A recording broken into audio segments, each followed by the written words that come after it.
salaamu ullaahi calaykum waraxmatullaahi wabarakaatu.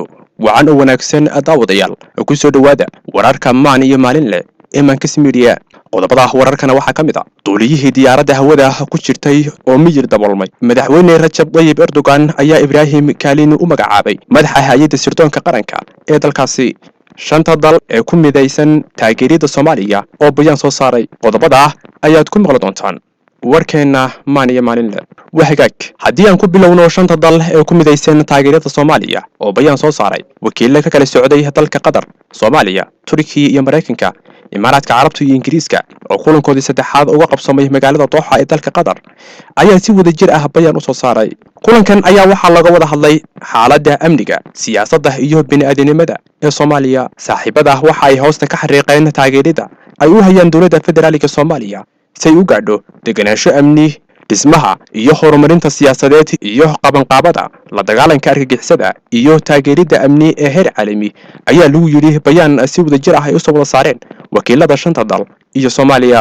waxaa sidoo kale bayaankan lagu muujiyey in ay kooxda soo dhaweynayso sidii dowladda Soomaaliya u xoojin lahayd waaxdeeda amniga iyo isku diyaarinta sida ay ciidamada Soomaaliya ula wareegi lahaayeen mas'uuliyadda amniga marka la gaaro 2024 ayna ka baxayaan ciidamada midowga Afrika ee hadda ku sugan gudaha Soomaaliya. dalalkan shanta ayaa si gaar ah u daneeya Soomaaliya iyagoo qaybo kala duwan ka caawiya sida amniga, dhaqaalaha iyo dawladda dhiska. kulankan waxa uu noqonayaa koodii saddexaad ay Soomaaliya si wadajir ah uga yeeshaan.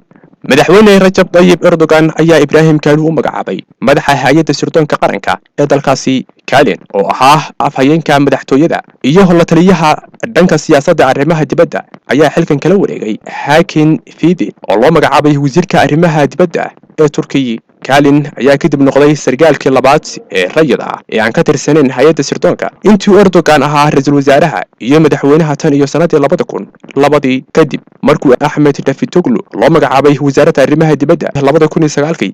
Ibrahim Kalin waxa uu ku biiray saaxiibada u dhow Erdogan waxaana loo magacaabay madaxa la taliyaha siyaasadda arrimaha dibadda. tani wixii intaas ka dambeeyay Kalin ayaa ka sii mid ahaa saaxiibada u dhow Erdogan. duuliyihii diyaaradda hawada ku jirtay oo miyir daboolmay. duuliyaha diyaaradda khaaska ah oo ay eryadeen diyaarado dagaal ka hor inta uusan ku dhicin gobolka Virginia ayaa meedkiisa laga helay qolka diyaaradda sida ay sheegtay warbaahinta Mareykanka.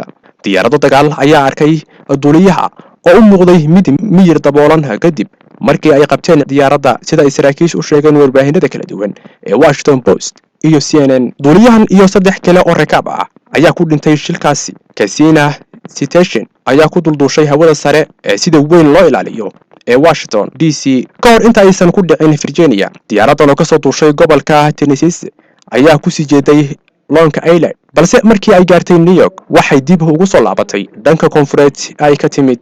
markii ay gashay caasimadda Mareykanka, diyaaradaha dagaalka F-16 ayaa isku dayay inay soo qabtaan ka hor inta aan la maqlin shil xoogan oo agaasi ka dhacay. waxaana la sheegay in duuliyaha diyaaraddan uu aamusnaa 2 saac ee ugu dambeysay ee uu diyaaradda ku jiray. waxaana ugu dambeyn diyaaraddaasi ka dhamaaday shidaalkii waxaana ayna ku dhacday dhul kaymo badan oo u dhow magaalada Montebello ee gobolka Virginia.